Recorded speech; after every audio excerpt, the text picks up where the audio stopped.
What is up, guys? It's March, so that means it's mock draft season, and I've been doing these all season long for the last couple of years on my Twitter, and I love doing it. I love going over the draft. I love going over the prospects involved. I love trying to predict what teams are going to do, and so I thought, you know what?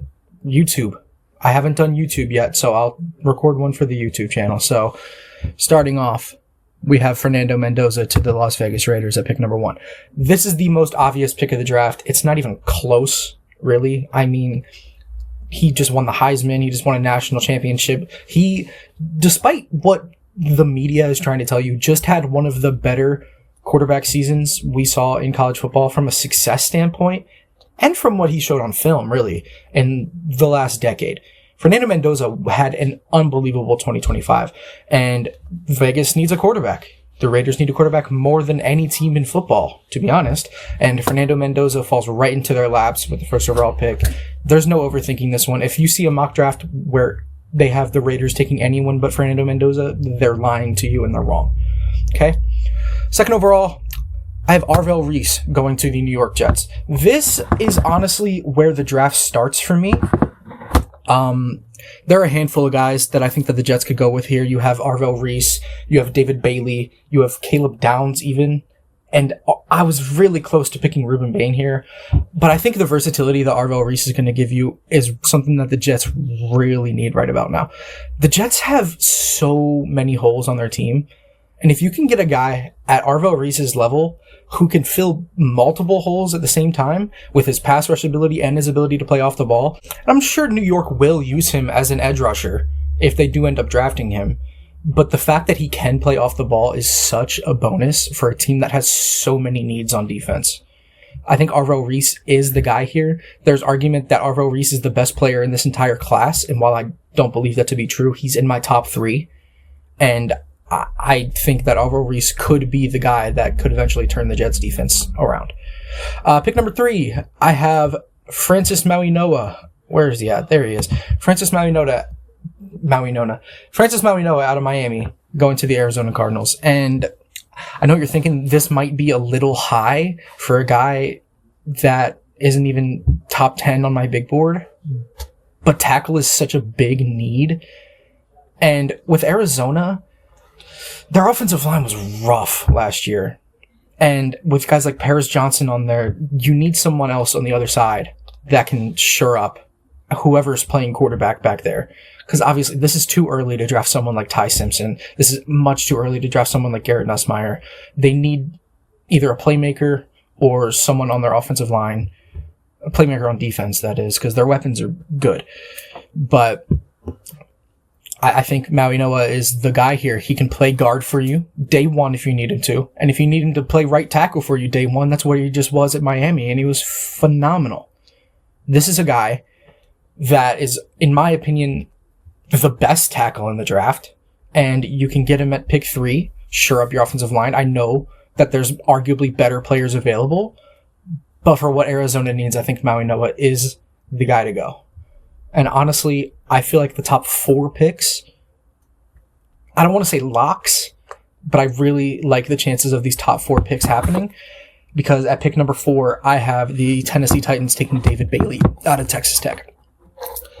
Now, I know that might be a surprise, considering Rueben Bain is on the board, but David Bailey is arguably the best pure pass rusher in this entire class. And that's what Tennessee needs. They need to get pressure on the quarterback. Well, they need a lot more than just to get pressure on the quarterback. They need to protect their quarterback as well. But on the defensive side of the ball, they really need someone that can just get after it. David Bailey is the best speed rusher we have in this draft. His ability to just use his speed and use his arms to break past offensive tackles is unbelievably impressive. He uses his legs very well. And the only downside is that he may not be a 3-down player every day or every week, but I mean, you got to take that risk with someone that's as talented as David Bailey. There might not be a player in this draft that will get more sacks in their NFL career than David Bailey. This guy is an absolute stud, and I don't want you to be surprised if he goes over Rueben Bain in a mock draft. Pick 5 was a tough one for me with the New York Giants because there are a lot of ways I could go here. I could go with someone like Caleb Downs to shore up their secondary. They just hired John Harbaugh. John Harbaugh loves his safeties with guys like Ed Reed and Kyle Hamilton shoring up his defenses over the last 20 years.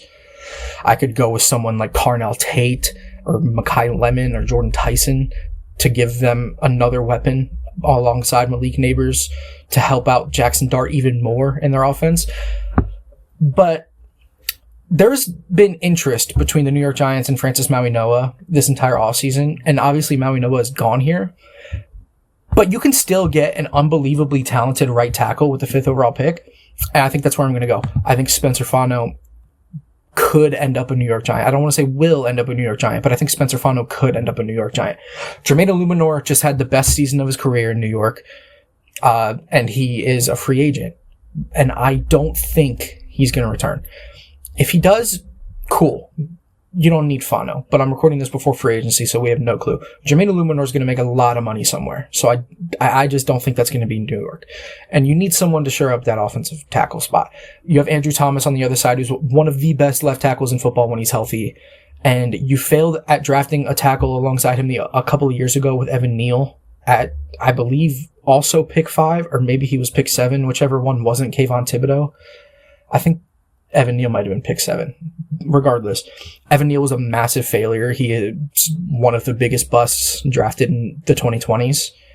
Under a brand new coaching staff led by John Harbaugh, I think the best way to kickstart this brand new young offense with Jackson Dart going into his second year, Cam Scatteraboo coming back from an injury, Malik Neighbors coming back from an injury, I think the best thing to do is protect your young stars. He is phenomenal in run blocking. And when it comes to pass pro, he is arguably better than Maui-Noa. I don't know if I would go that far, but those two are really neck and neck when it comes to just how good of a prospect they are. Spencer Fano ranks just inside the top 20 of my big board. I just think that on the defensive side of the ball especially, and arguably the interior offensive line have better talent than the tackles, but tackle is such a big need in the NFL. Tackle is such an important position, especially with how speedy the edge rushers in the league are getting, with how talented the edge rushers in the league are getting. You need to shore up your tackle spot. And with Jermaine Illuminor being gone, I'm not sure who plays it. Maybe Marcus Bow, but I believe that shoring up the right side of the offensive line is the way that New York should go if they want to be able to protect their young stars and give them good room to compete for a long time, because tackle on a rookie contract you can't get better than that. Pick number 6. This is another one that was a toss-up for me, but I have Carnell Tate going to the Cleveland Browns. Their entire offensive line, their entire starting offensive line from 2025 will not be returning, and that's absolutely insane to me. And if Maui-Noa or Fano or here for Cleveland, I think that's the pick, 100%. But considering they're both gone, I believe that Carnell Tate is the next best option. I don't know who's going to be playing quarterback for them next season, whether that's Shedeur Sanders, Dylan Gabriel, or even if Deshaun Watson ends up coming back, or if they attack the position in free agency. It doesn't matter if they don't have weapons. Jerry Jeudy is not cutting it. Someone like Cedric Tillman is not breaking out. Isaiah Bond, I don't know how you feel about him. I like Isaiah Bond, but is he going to be your X? Not even close. They have a great running back tandem. They have Quinshon Judkins, and I believe Jerome Ford is coming back. He might be a free agent. I could be wrong. And then obviously Harold Fannin, one of the best young tight ends in football. They just need weapons on the outside. Carnell Tate on day 1 is going to be the best receiver on that team. He is your X. He is your deep threat. He is your intermediate threat. He's not the best route runner in the draft. I think that goes to Jordan Tyson, but he's going to go down and get every single jump ball you throw to him almost. Those 50-50s that you're throwing up are going to be more like 70-30s when it comes to Carnell Tate. This kid is ridiculous. He's 6'3". Let's see. Yeah, 6'3", 195. He's not on the heavier side, but his arms are just unbelievable. I believe he's going to test really, really well. And again, he's very tall and has unbelievable hands. His tracking skills are among the best I've seen in a receiver in the last couple of years. I think that despite not having a set quarterback, Carnell Tate is going to take the Cleveland Browns offense to the next level next season and really just add to an already great young core that they have. Pick 7, I finally have the best player in the draft getting taken. I have Caleb Downs going to the Washington Commanders. This is the highest we'll see a safety go since Jamal Adams in 2017, almost 10 years ago. But it's worth it for a guy like Downs. Caleb Downs, in my entire time going over film and evaluating draft prospects, which has been 3-4 years, I don't know if I've watched a prospect that is better at football than Caleb Downs. He can play everywhere on the field. He didn't showcase that versatility much at Ohio State because they were just looking to win, which I get. They won a national championship. They did their job. But he is unbelievable. And if he's put in the box, he's unbelievable in coverage. He can read people's minds like any safety I've ever seen. Think Ed Reed back in the day. Obviously, he's not going to have the ball hawking ability of Ed Reed, but the way that Ed Reed was able to decipher what was happening in an offensive play before it even happened, I watched that with Caleb Downs for the last 2 years. And I believe that he, despite being a safety, that positional value is going to knock him a little bit. But I believe that he can transform a defense. Look at what Kyle Hamilton is doing in Baltimore. Look at a guy like Nick Eamon-Warry in Seattle. Obviously, they don't play the same. They're very different. But, I mean, Seattle just drafted Eamon-Warry and won a Super Bowl. And Eamon-Warry was a big part of that. Ever since the Ravens have drafted Kyle Hamilton, they've had one of the best defenses in all of football. And he's the best safety in football outside of last year when they had Zach Orr. But a safety can change a defense if they're good enough. And Caleb Downs is good enough. He is a guy, and he is, in my opinion, the guy in this draft. He is so smart. Pick 8. I haven't seen this a lot, but I'm going to go with Makai Lemon to the New Orleans Saints. I see a lot of people drafting Jeremiah Love here, and I get it. Alvin Kamara is getting old, and what's Devin Neal going to get you? Even though I was really high on Devin Neal coming out of Kansas. But having a weapon alongside Chris Olave in that offense for Tyler Shuck to throw to, I think is key, to be honest. They lost Rashid Shaheed at the deadline, which, I mean, obviously was their choice. They got a package back for him, but not having that guy alongside Chris Olave hurt them late in the season when they were arguably making a run for the playoffs. Tyler Shuck is good. Tyler Shuck is good. And I imagine that in year 2, with weapons like Chris Olave and Makai Lemon, that offense gets to the next level and they might be competing for the NFC South. Makai Lemon is a perfect fit next to Chris Olave as well. Chris Olave can be that intermediate to deep guy like we saw in the late half of the season last year. Makai Lemon is the best player in this draft after the catch. He will go up and grab every single ball that is thrown his way. I don't ever see him catching with his hands. He can catch it here, here, here. The only caveat with Makai Lemon is his size. He's 5'11", 195. His weight isn't a concern, but his wingspan is. His height and his wingspan are a concern because it limits the catch radius. But when you have hands and hand-eye coordination like Makai Lemon has, that doesn't matter much. He catches everything, and then once he gets on the ground after that catch, he's gone. He's unbelievably hard to tackle. Once he catches the ball, he turns into like a running back. Like he turns into someone that you would want to be giving the ball to 20 times a game.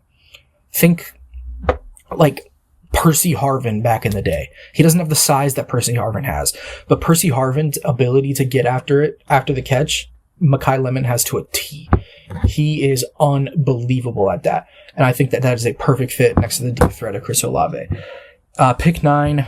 This is probably the second most obvious pick in this draft, if he even falls, but I think Jeremiah Love will end up a Kansas City Chief, which, if you're not a Chiefs fan, that sucks. You're going to be getting a lot of healthy people back. Patrick Mahomes is going to be coming back. And just imagine giving him like a Bijan Robinson or Jahmyr Gibbs level running back. That's what Jeremiah Love is. In my opinion, he's a top 5 talent in this entire draft. Jeremiah Love is just, he's so good out of the backfield. He has the speed to run past your secondary. He can use his shoulders if he needs to get through the second level. His patience in the backfield is bar none. And then his ability to make plays in the receiving game as well are invaluable, especially in a Kansas City offense that loves to run screens. And even if they keep Isaiah Pacheco, Jeremiah Love is the perfect complement. He's not going to be a complement. Isaiah Pacheco is going to be the complement. But those two guys together could make magic. You could have Isaiah Pacheco just, boom, short down. And then Jeremiah Love could be your playmaker every other play. Just like look at what Bijan and Tyler Algier have been doing. And then Jeremiah Love is just the Bijan of the group. Like, he is an unbelievable talent. And if he ends up in Kansas City, the AFC should be terrified. Pick 10. The fall finally stops. I have Rueben Bain going to the Cincinnati Bengals. Bain falls right into Cincinnati's lap. That is the position they need most, with Trey Hendrickson about to hit free agency. Rueben Bain, despite I have him falling into 10, he is arguably the best player in this entire draft. He's powerful. He's speedy. He can get to the quarterback in ways that only a handful of people can. The only concern with him is his arm length. And the reason I have him falling so far is because of his arm length. If he had 3 inches longer, he would be up here at 4 where David Bailey got selected. But he's not, unfortunately. Rueben Bain is a game-changing player. You saw it in the playoffs with Miami's run. You've seen it the last couple of years. Whether he steps inside and plays 3 tech or he's a pure edge rusher on the outside, he's going to produce everywhere. He has the best power stuff in the class. And I look at him and I think of a guy like Brandon Graham, who can just play anywhere and who can just attack from anywhere and use power and speed and a combination of the both to get to the quarterback. And he's not bad in the run game either. So, I mean, the fact that he fell this far is insane. And Cincinnati fans, you should be glad that he did. Pick 11, I have Mansour Delane going to the Miami Dolphins. It's no secret, Miami needs cornerback more than literally any position in football. It's no secret at all. Their secondary sucks. They lost Jalen Ramsey. They lost Xavier Howard years ago, and they've never been able to recover. They need a guy like Mansour Delane. Mansour Delane is fast. He's not going to be like a Nate Wiggins fast, but he's fast, very fast. He's great in man coverage, and he might be even better in zone coverage. I don't know if he's the best cornerback in this draft with a guy like Jermon McCoy on the board, but the fact that Jermon McCoy didn't play football in 2025 with a torn ACL, and Mansour Delane did, puts him over McCoy for me in this draft. Mansour Delane has consistently shown you what he can give you. His ball skills are unbelievable. He's such a smart cornerback. He uses his hands really well. He's a little bit grabby sometimes, and that may result in a penalty or two, but that's teachable. You can't teach the instincts that he has on the ball. I don't think that if Mansour Delane is on the board, Miami will pass it up in the slightest. Pick 12. I have Keldrick Falk out of Auburn going to the Dallas Cowboys. Now, I know there's guys like Sonny Styles, Jermon McCoy on the board, and Dallas needs all of that.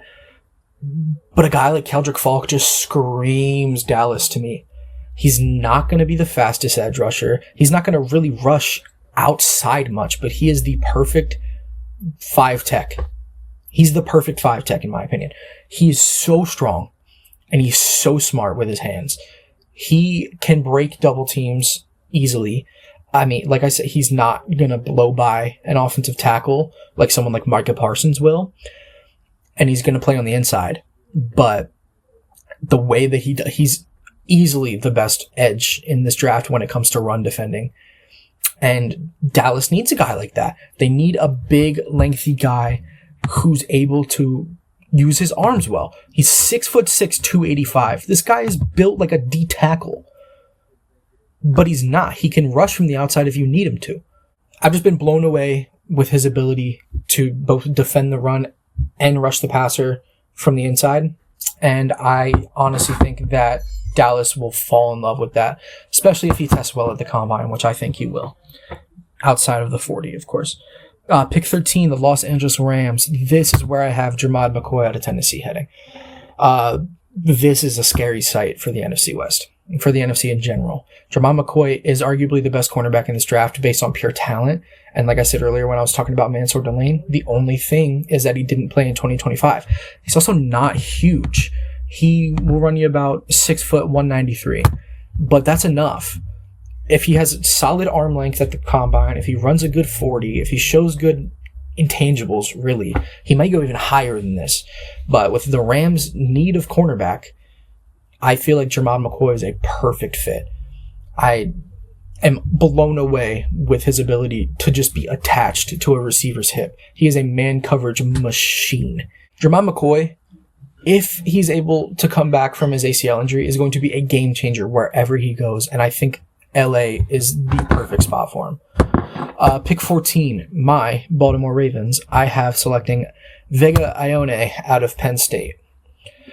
This, in my opinion, is the best offensive lineman in the class. Pick 14 may be too high to take a guard, but when it's a guard of his talent, I think it's worth it. His ability to just be a puller and obliterate opposing linebackers in run blocking is something I've only seen from guys like Quentin Nelson coming out of the draft. Or, I saw it a little bit of Tyler Booker. What was that, 2024? Yeah, Tyler Booker did the same thing, and look where he went. He went just around this range. Vega Ione, I think is how you pronounce it, is just like, he's such a specimen.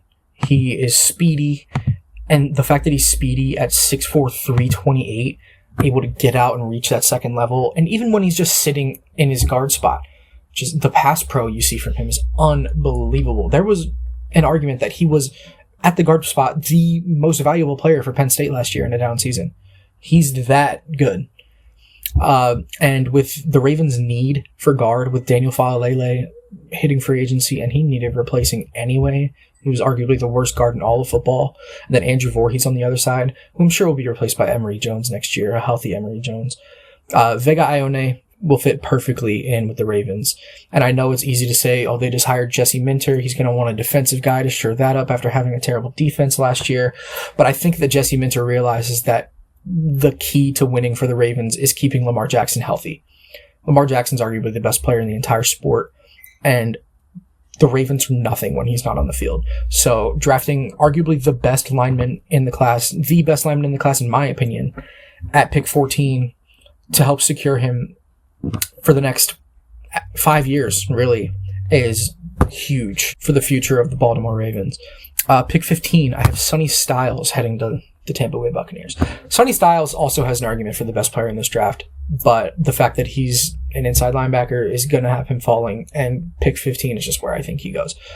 His instincts in the box are unbelievable. He's a converted safety. His size is unbelievable. He's 6'5", 243. He has the speed of a safety. He has the tackling ability of someone like Bobby Wagner. He missed one tackle in his entire college career. One. He's unbelievable. You think that Arvo Reese was good at Ohio State. Sonny Styles was right up there with him. His ability to make plays in the run game, make plays in the passing game, he can lead a defense, and that's what you need, especially in Tampa Bay.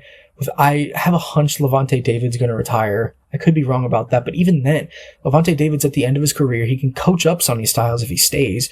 Sonny Styles is the perfect fit in that Tampa Bay defense, and they need that, looking to come back after a complete failure of 2025.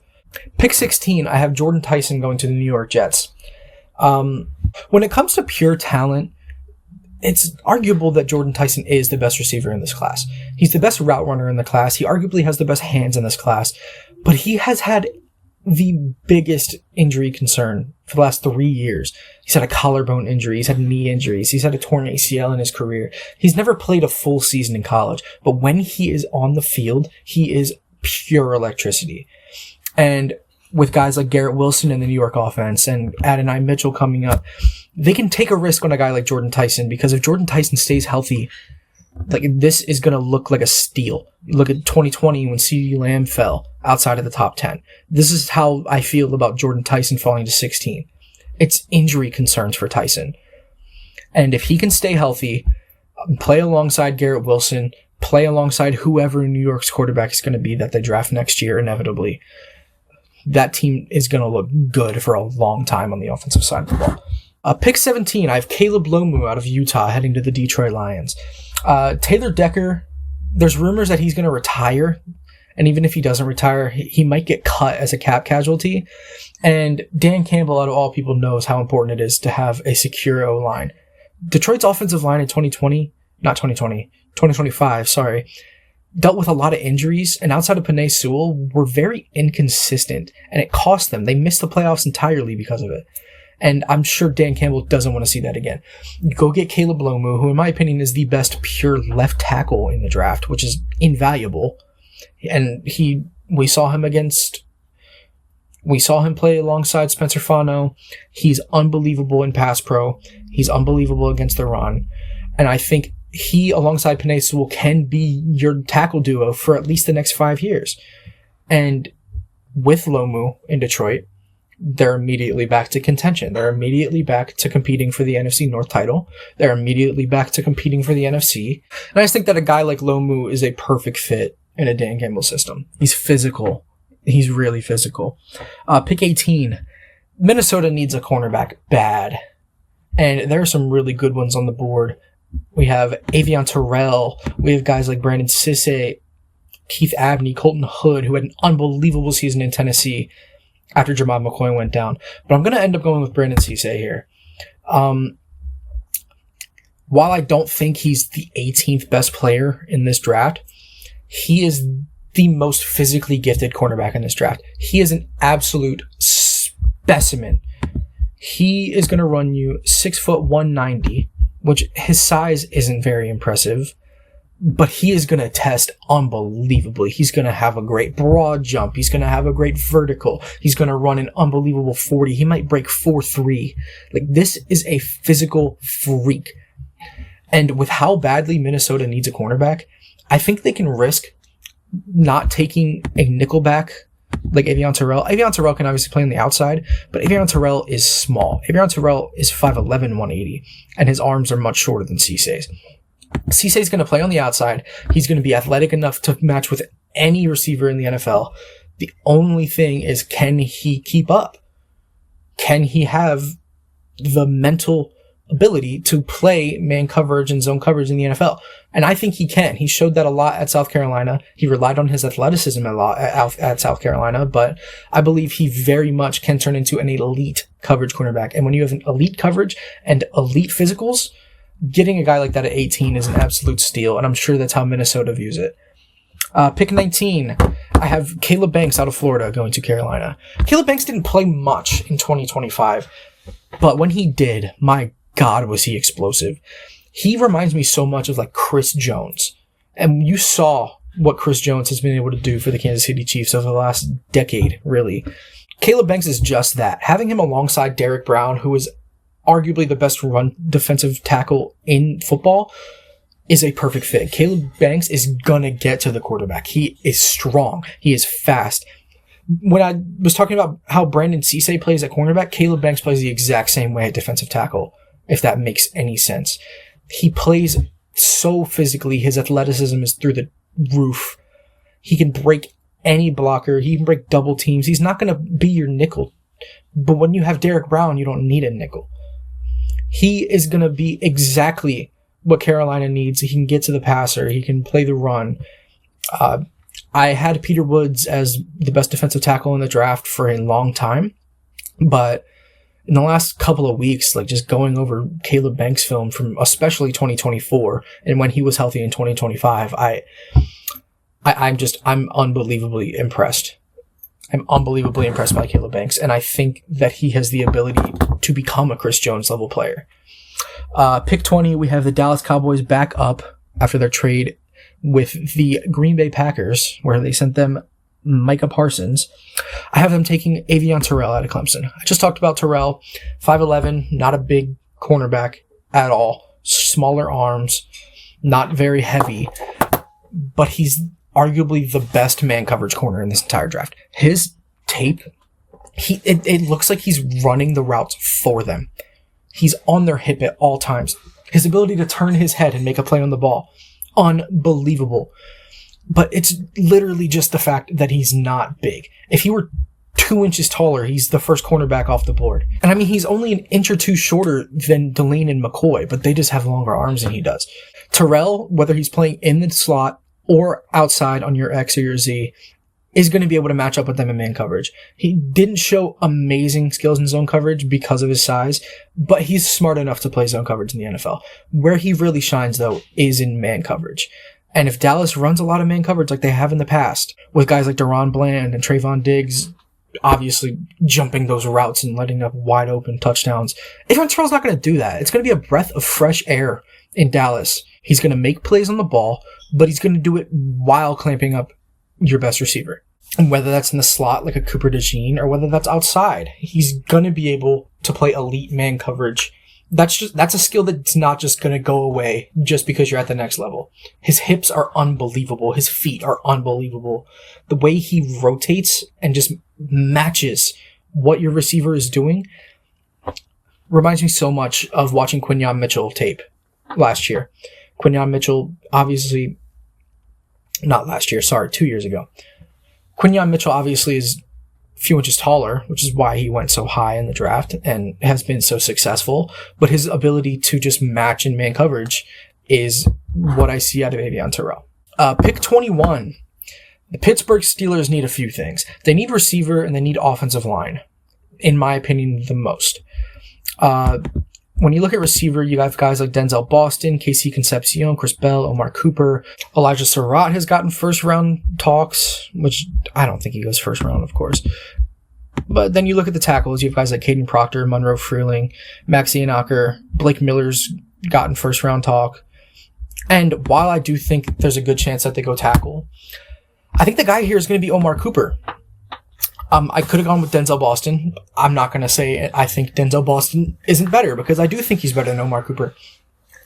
But Omar Cooper fits what Pittsburgh does. They have a guy like DK Metcalf who obviously is great deep, but he's also great after the catch. And that's what Omar Cooper is. Omar Cooper isn't a big receiver per se. He's 6'2", 204. He's average size for a receiver, but he can just go up and get him. And not a lot of people are talking about that in the draft community. He can go up and get the ball. He can. And obviously, he shines most after the catch, like a Makai Lemon would. But I think he is just a very solid, balanced receiver. And we saw that all year in Indiana. I mean, Indiana's season was literally on the back of a one-footed toe tap against Penn State, which I'm sure you've seen the clip. It's one of the greatest catches I've ever seen in my life. That was Omar Cooper. This kid is so talented. And I think that him next to DK Metcalf in this offense, no matter who's playing quarterback in 2026, provides them with a weapon that opens up DK Metcalf and also opens up guys like Pat Freiermuth and even Jalen Warren out of the backfield for plays, because he's going to require attention. That brings me to pick 22 with the Los Angeles Chargers, and I have them taking Peter Woods out of Clemson. If you would have told me a year ago that Peter Woods would fall out of the top 10, I would have called you crazy. Peter Woods was unbelievable in 2024, and that's why I said I had him as my best defensive tackle in this class for a long time until I watched Caleb Banks tape. But he just had a down 2025. He lost a lot of that spark and speed that he used to get through the offensive line in 2024 as a pass rusher. But I think it can come back. I think he has the talent there. I don't think Clemson was using him properly. And I think that on a defensive line with guys like Tuli Tuipulotu next to you, and obviously Khalil Mack's hitting free agency, Odafe always hitting free agency, but one of them could come back, or they could have another edge rusher on the other side. The Chargers have a scary front seven. They have Day and Henley behind them too. Peter Woods would only make that better. He fits the scheme, and obviously they need offensive line. They need all interior offensive line bad, but look at the options here. Emmanuel Pregnon could end up being the pick. He could end up being a first-round pick for sure, but spoiler alert, he won't today. Chase Basantis could. Spoiler alert, he won't today. And I don't think guys like Connor Lew, Sam Heck, Jake Slaughter, they're not going to make it. And then obviously you could even have guys like Caden Proctor. He could become a guard. Monroe Freeling's not going to be a guard. Jennings Dunker could be a guard. But regardless, even if he didn't fit, Peter Woods is best player available here. And that's what the Chargers are taking. They're taking best player available. And I think it's going to work out for him well in the long run. The Philadelphia Eagles at pick 23. I've been taking Kenyon Sadiq out of Oregon. Sadiq is far and away the best tight end in this class. And while he's no Tyler Warren, while he's no Colston Loveland, he's a special, special talent when it comes to catching the ball. He will come down with anything. You throw it up, he's going to catch it. Most of the time. He is an absolute freak in the receiving game. And I think most importantly, for the Eagles especially, he's a great run blocker. He's not going to be like a George Kittle level blocker, but he is going to be able to open up holes for Saquon Barkley in the backfield. He's going to be able to help with a tush push. Whatever you're going to need out of Kenyon Sadiq, he's going to give to you. And with Dallas Goedert hitting free agency, Philly needs a tight end. Philly needs someone to replace that production that Dallas Goedert's been giving them for the last however many years. And Kenyon Sadiq is the guy. You go out, you get the best weapon available, you get the best tight end in the class, fill a hole, and I think Howie Roseman walks out of this draft happy. Pick 24. The Cleveland Browns are back on the clock. We already had them taking Cardinal Tate at pick 6, and here's where I have them taking Kaden Proctor. As I mentioned before, their entire offensive line from 2025 is gone, so Kaden Proctor could really play anywhere. Kaden Proctor could play anywhere on that offensive line, whether you want to put him at left tackle, right tackle, you put him at a guard spot. I don't think he projects that well as a guard, or as a tackle, sorry. Kaden Proctor is absolutely massive, dude. He's 6'7", 366. He's overweight for a tackle. And his feet don't move that well. He's an unbelievable athlete at his size. But at the tackle position, he's not able to rotate fast enough. He's going to get sped around, especially with the edge talent in the NFL. But you put him at guard, and you look at a guy like Makai Becton and what he did in especially Philadelphia. Makai Becton and Kaden Proctor are just to a T the same player, in my opinion. Kaden Proctor, with his athleticism, you're not going to need him to use his hips much. You're not going to need him to block his outside much. You use him as a puller. You use him as an inside pass protector. Kaden Proctor can be that guy as a guard. And I think, obviously, Joel Bitonio is gone. Wyatt Teller's gone. Cleveland needs that. Kaden Proctor, year one, can be the best player on that offensive line. And I know the bar is not high, considering what I've talked about. But you put him at guard, and he's immediately opening up the run game, no matter who's around him. I think that's invaluable. And I think a mistake here would be putting him at tackle. But, we'll just have to see. Pick 25, the Chicago Bears. They had an unbelievable 2025 season. They exceeded every expectation, and they don't really need much. They need something on defense, though. That's for sure. I'm going to have them taking Emmanuel McNeil-Warren, safety out of Toledo.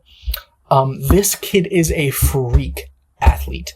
He reminds me so much of Cam Chancellor. He's going to come down and hit you hard. 6'2", 202. He can play coverage. He can play in the box. He can play the run. He is unbelievably physical. He's just a downhill safety. He's better than Caleb Downs in that aspect. Obviously, Caleb Downs is a much better player, but McNeil Warren, you look at a guy like Nicky Manmori, like I said earlier, Emmanuel McNeil Warren can give you the same level of production in the same role as a guy like Nicky Manmori, and you see how valuable having a guy like that on your defense is. Chicago already has an elite offense. They just made it to the divisional round in the playoffs with that elite offense, but having a guy like McNeil Warren on the back end of their defense, making plays, coming down and making plays in the backfield, coming down and making plays in the box, I think it just opens up a lot of things for the Bears. And Ben Johnson would love a guy like that manning his defense. Pick 26, the Buffalo Bills. Cassius Howell just fell right into their laps. Cassius Howell is a great, great, great pass rusher. He's not perfect. He's not David Bailey, but he's great. He will get to the quarterback whenever you need him to. If you need a pass rusher, just if you have one down where you need a pass rusher to get to the quarterback, you put in Cassius Howell, and there's a good chance he gets there. His win rate is unbelievable. His counter moves are unbelievable. The only thing is he's not a 3-down player. He's not good against the run at all. And he's not big. He's 6'2", 248. He's not a big guy for an edge rusher. Like I said, he can get to the passer at will. He can get to the quarterback at will. He's very fast, very athletic, and he uses his hands really well. He uses his hips really well. He has a very good bend on the outside, but he's not going to be good against the run. He's not going to play 3 downs for you. And that's a problem. And while I do think that he shouldn't be falling to 26, he is a perfect fit in Buffalo. That is exactly what Buffalo needs. They need a guy like that. They need a game changer like that, even if he's not going to play all 3 downs on defense. And Bills fans should be screaming with joy if they can get Cassius Howell at pick 26. Pick 27, San Francisco. They're kind of in the same boat for me. Obviously, they need receiver just like Buffalo. They need edge just like Buffalo. And I think I'm going to give them an edge. I'm going to give them TJ Parker out of Clemson. TJ Parker, a couple of months ago, I wouldn't have him in the first round. His tape didn't blow me away, but what blew me away was his Senior Bowl. My God, he was unguardable at the Senior Bowl. And I know, take the Senior Bowl with a grain of salt. But his ability to just get to the passers, just absolutely ridiculous. It's not as good as Cassius Howell, I'd say, but it's there. It's very good. And he's going to be able to play 3 downs sometimes if you need him to. He's better than Howell in that aspect.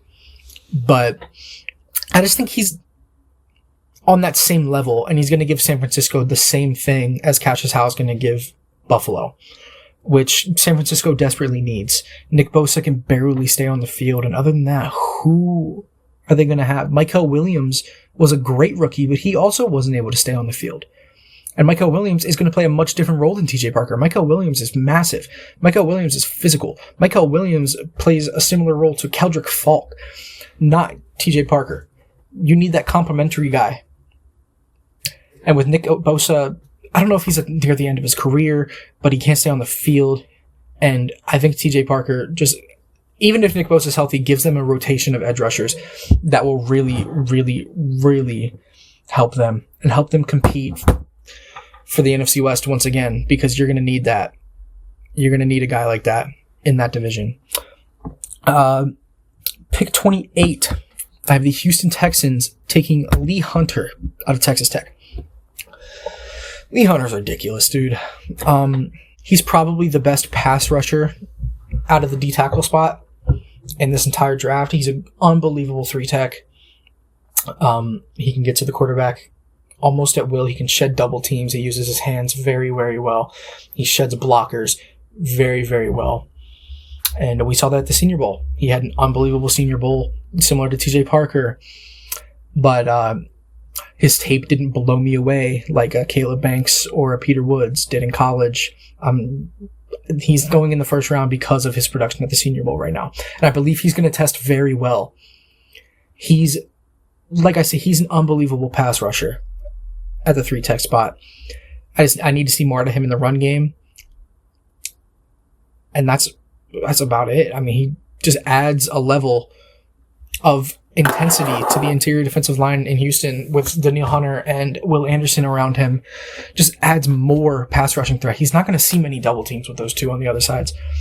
So I feel like that just opens up a lot of opportunity for Houston to use Hunter in ways that exploits his talents more than any team in the NFL. And that would be a absolute home run of a pick. Pick 29. I had the Rams taking Jermod McCoy at pick 13, and I won't say they need a receiver, but I'm going to give him Denzel Boston out of Washington. I had to get him in the first round. I had to. Denzel Boston's an absolute stud. He's 6'4". The guy's massive, and he's not the fastest receiver, but he can just get there. He can get the ball. He can get to his spots really well. He's a great route runner.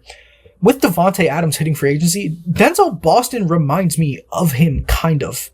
Not a lot. Like, he's not going to be Devontae Adams, but the way that he's able to get to his spots, the way that he's able to use his hands, he has very late hands. I love a receiver with late hands. Denzel Boston is going to fit in really well. next to Puka Nacua, the same way Devontae Adams fit in really well next to Puka Nacua. And adding McCoy and Boston in this draft, after losing in the NFC Championship in a heartbreaker, I think that just puts the Rams on another level. I know it's the popular pick to have Ty Simpson going here because Matthew Stafford's at the end of his career, but Stafford's playing another year. That's confirmed. We don't need to attack that just yet. The 2027 quarterback class is absolutely loaded. I think the Rams can attack that there. I think they can attack free agency in 2027. They need to compete now. They need to use this pick on a guy that can play for them and compete for them now, as opposed to sitting on the bench behind their MVP quarterback. And that's what Denzel Boston's going to do for you. Pick 30. I have the Denver Broncos taking CJ Allen out of out of Georgia. Sorry. CJ Allen's an absolute stud on the inside. He's going to make plays for you in the run game, especially. His instincts are great. And he's not going to be the speediest linebacker in the world, but he's got really good size. He's 235, 6'1". He's built like Roquan Smith. He's built like Roquan Smith. And he's got just these big arms, and he's just great at shedding blocks, getting to the rusher. He's not going to be the greatest pass pro guy, but he fits what Denver needs. He fits Denver's defense to a T. I mean, you look at a guy like Nick Bolton in Kansas City. CJ Allen reminds me of him so much, and what Nick Bolton's able to do in the run game in Kansas City, I believe CJ Allen's able to do tenfold with Denver, and I would be very excited to see how he fits in next to guys like Zach Allen and Nick Benito. Pick 31, the AFC champion New England Patriots. I'm going to have them taking Akeem Mesidor out of Miami.